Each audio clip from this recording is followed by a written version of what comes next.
Muy buenas tardes, bienvenidos de nuevo a Negocios Televisión, bienvenidos a las noticias del día, pendientes de la última hora, de la actualidad, también por supuesto de lo más destacado de un lunes en el que el protagonista ha vuelto a ser el presidente electo de Estados Unidos, un Donald Trump que ha prometido purgar el ejército de los llamados generales despiertos. Ahora que es presidente electo, la pregunta en los pasillos del Pentágono es si iría mucho más allá. Se espera que Trump tenga una visión mucho más oscura de sus líderes militares en su segundo mandato, después de enfrentar la resistencia del Pentágono por todo, por ejemplo, de su escepticismo hacia la OTAN hasta su disposición a desplegar tropas para sofocar las protestas en las calles de Estados Unidos. Los generales y secretarios de defensa de Trump se cuentan entre sus críticos más acérrimos. Algunos le tachan de fascista y le declaran no apto para el cargo. Enfadado, Trump ha insinuado que su exjefe del Estado Mayor Conjunto, Mark Milley, podría ser ejecutado por traición. Funcionarios de Estados Unidos actuales y anteriores dicen que Trump priorizará la lealtad en su segundo mandato y erradicará a los oficiales militares y funcionarios públicos de carrera que perciba como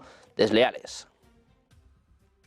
Además, un sentimiento colectivo de pavor se apodera del Departamento de Justicia, que provocó la ira de Trump como ninguna otra parte del gobierno federal durante su campaña. Algunos abogados de carrera del Departamento de Justicia ya consideran la opción de retirarse en lugar de quedarse para averiguar si las amenazas de Trump y sus aliados son reales o puras bravuconadas de campaña. Esas amenazas van desde despidos masivos de abogados del Estado profundo hasta la expulsión del fiscal especial Jack Smith del país. Decían fuentes que todos con los que han hablado, en su mayoría abogados, están perdiendo la cabeza. Además, hablan de que a varios de ellos están en concreto pidiendo o dilucidando si pueden evitar o no las demandas, las advertencias por parte del presidente electo de Estados Unidos. Hay alarma generalizada en el Departamento de Justicia de Estados Unidos.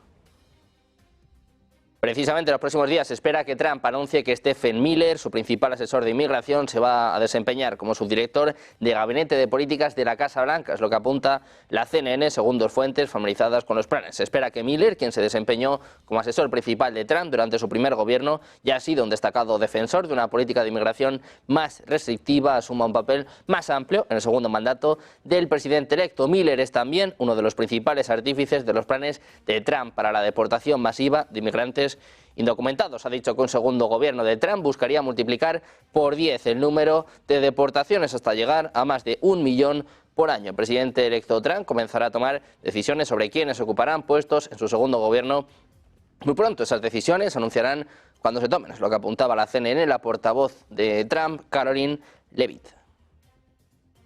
Precisamente el candidato del presidente electo Donald Trump para ser el zar de la frontera está listo para ejecutar la agenda de inmigración de su jefe, pase lo que pase. Decía, tengo que volver y ayudar, porque cada mañana que me levanto, cada mañana estoy enojado por lo que está haciendo la administración de Joe Biden y lo que ha hecho la frontera más segura de su vida. Dice que va a volver y que va a hacer lo que pueda para arreglar lo que apuntaba el zar de la frontera entrante de la administración Trump, Thomas Homan, en Fox and Friends este lunes por la mañana, apenas unas horas después de que Trump anunciara su selección en la plataforma Truth Social el domingo por la noche.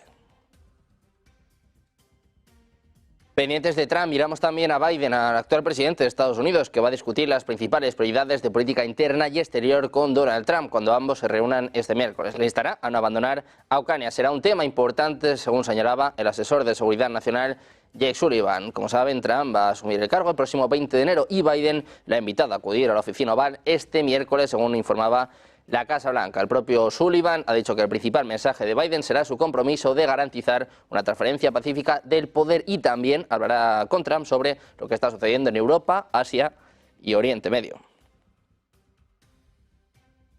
Hablamos también del propio Trump, que habló por teléfono este jueves, supuestamente, con el presidente ruso Vladimir Putin, un contacto del que informaba Washington Post y en el que el diario americano señalaba que el republicano discutió la guerra en Ucrania. Trump le habría aconsejado a Putin no intensificar la guerra en Ucrania. Le recordó la considerable presencia militar de Washington en Europa. El propio Trump decía que encontraría una solución para poner fin a la guerra en apenas un día, pero no explicó cómo lo haría. También había hablado con el presidente ucraniano Volodymyr Zelensky este miércoles. El viernes, el Kremlin dijo que Putin estaba dispuesto a discutir sobre Ucrania con Trump, pero eso no significaba que estuviera dispuesto a alterar las demandas de Moscú. Precisamente Rusia ha negado esta llamada entre Putin y Trump. El Kremlin negaba este lunes los informes sobre una conversación telefónica entre el presidente ruso y el presidente electo de Estados Unidos después de las elecciones. El secretario de prensa, Dmitry Peskov, calificó las informaciones de medios como The Washington Post y Reuters como un claro ejemplo de que la calidad de la información no tiene por qué ser siempre fiable. Decía además que no hubo ninguna conversación, que esto es completamente falso. Decía que es pura ficción. Según RIA, la última llamada telefónica conocida entre Putin y Trump se produjo en julio de 2020, es decir, antes de que terminara el primer mandato presidencial de Donald Trump. El Kremlin señalaba este lunes que observa nerviosismo en Europa tras la victoria de Donald Trump en las elecciones presidenciales de Estados Unidos por su posible influencia en la postura de Occidente frente al conflicto en Ucrania. Decía Peskov, vemos claro nerviosismo y todo tipo de temores entre los europeos en relación con la elección del señor Trump como presidente de los Estados Unidos, lo que apuntaba Peskov en su rueda de prensa telefónica diaria. Subrayaba que es prematuro hablar de un cambio de postura de Europa ante el conflicto en Ucrania, contestando sobre declaraciones del canciller alemán Olaf Scholz acerca de sus planes de dialogar con el presidente ruso Vladimir Putin.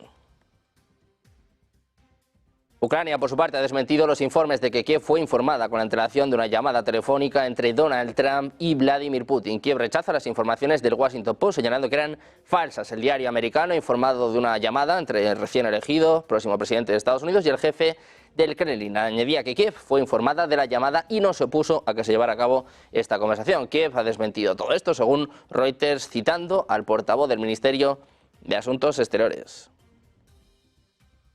A medida que la victoria electoral de Donald Trump acerca la perspectiva de conversaciones para poner fin a la guerra de Rusia en Ucrania, Kiev está luchando para colocarse en la posición más fuerte para cualquier negociación, incluso asegurando más armas y resistiendo en el campo de batalla. Un alto funcionario de Ucrania dijo que los próximos 4 o 5 meses serían cruciales, lo que indica como el regreso de Trump a la Casa Blanca está centrando las mentes en Kiev en un posible final de la guerra. Trump, que prestará juramento como presidente de Estados Unidos el 20 de enero, ha dicho que pondrá fin a la guerra rápidamente. Ucrania dice que este invierno es un momento crítico. Dice que espera que la guerra esté llegando a su fin y que ahora van a definir las posiciones de ambas partes en las negociaciones, las posiciones de partidas. Lo que apunta Reuters, un alto funcionario que pidió el anonimato debido a estas cuestiones tan delicadas.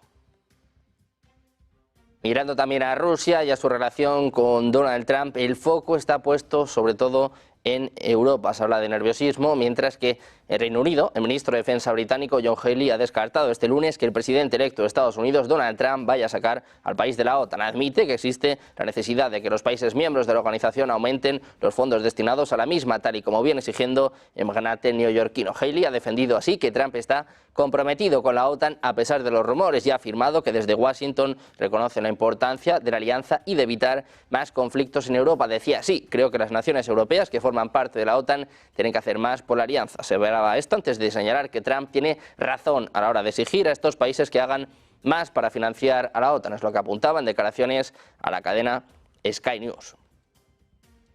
Ahí miramos al presidente electo de Estados Unidos, Donald Trump, y al canciller alemán Olaf Scholz, que hablaban por teléfono este domingo acordando trabajar para devolver la paz en Europa. Ambos intercambiaron puntos de vista sobre la relación germano-estadounidense y los desafíos políticos actuales, al tiempo que acordaron trabajar juntos por el retorno de la paz en Europa.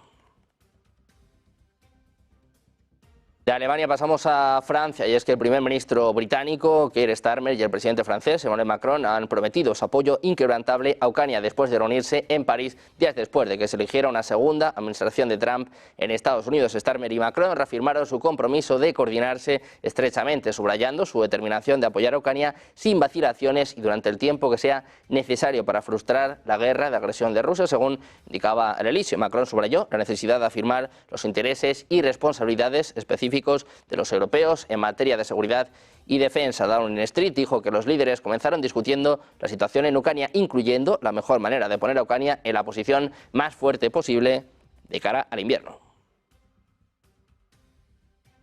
Mirando a Europa, les contamos que Josep Borrell ha confirmado que la Unión Europea ha suministrado a Ucrania más de 980.000 proyectiles de artillería para apoyar su defensa contra Rusia y tiene previsto superar la marca del 1.000.000 para finales de año, lo que confirmaba el jefe de política exterior de la Unión Europea. Una Europa que en un principio tenía como objetivo 1 millón de proyectiles para marzo de 2024, pero se enfrentó a dificultades de producción, aunque ahora espera alcanzar el objetivo pronto. Se prevé que las iniciativas lideradas por la República Checa contribuyan con 500.000 proyectiles adicionales para finales de año, mientras que Ucrania ha aumentado la producción nacional para reforzar sus capacidades de defensa.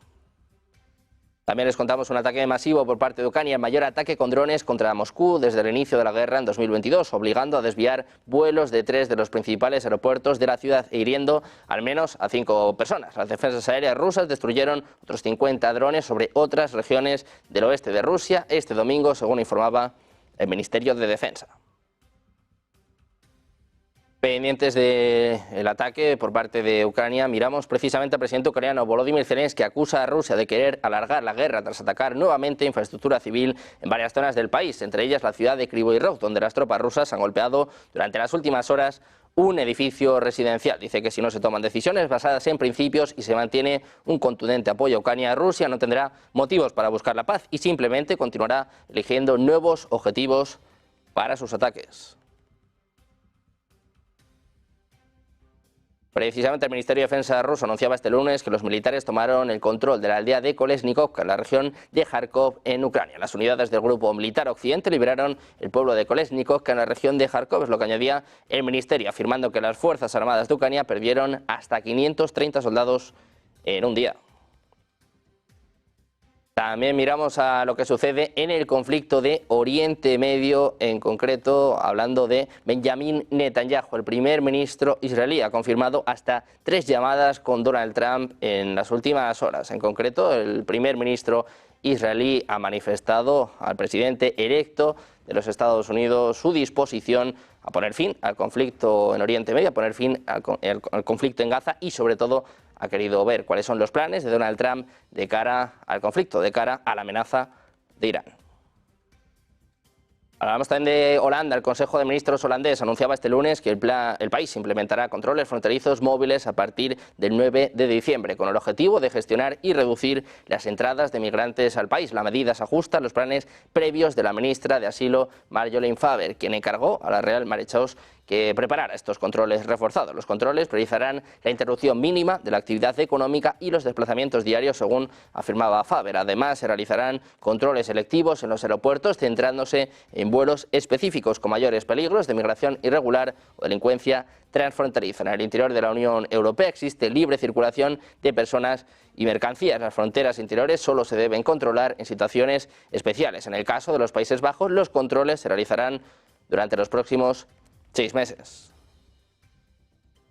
Y volvemos a mirar a Oriente Medio. Les contamos un ataque masivo contra el norte de Israel. Se hablan de al menos 90 cohetes que habrían sido lanzados en las últimas horas. La mayoría fueron interceptados y algunos cayeron en el segundo bombardeo, en el que se lanzaron unos 10 cohetes más. Como decimos, al mismo tiempo, la cadena libanesa, Al-Mayadin, afiliada a Hezbollah, informó que se lanzaron 2 misiles balísticos hacia el norte. En Kiryat Ata se produjeron daños a viviendas y automóviles y un adolescente resultó levemente herido por fragmentos de vidrio. El alcalde de Haifa dijo que el número de cohetes disparado contra Haifa fue uno de los más grandes desde que Hezbollah comenzara a atacar las comunidades del norte el 8 de octubre de 2023.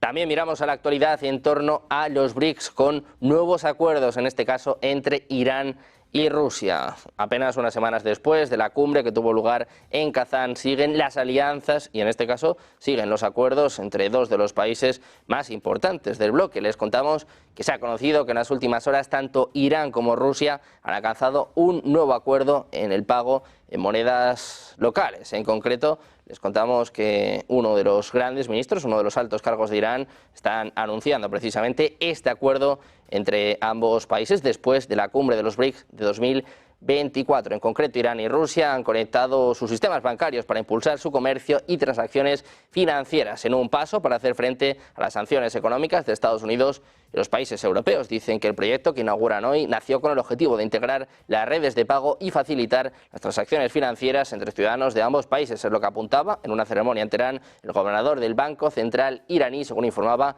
el diario Tehran Times. En esta primera fase, ciudadanos iraníes podrán usar tarjetas bancarias de su país en cajeros automáticos en Rusia, mientras que en la segunda fase los rusos podrán hacer lo mismo en Irán. Una tercera fase prevé el pago en establecimientos con las tarjetas de ambos países. La fuente afirmaba que la semana pasada se reunió en San Petersburgo con altos cargos rusos y firmaron un acuerdo para realizar su comercio bilateral en sus monedas nacionales y no en divisas como el dólar. Pendientes de la actualidad de la última hora, llega el momento del análisis de los expertos, mirando a la llamada entre Donald Trump y Vladimir Putin, también todo lo que concierne al conflicto en Ucrania, mirando también, por supuesto, al impacto de la llegada de Trump en Oriente Medio. Hacemos una pausa, 2 minutos, y volvemos con los expertos enseguida en Negocios Televisión.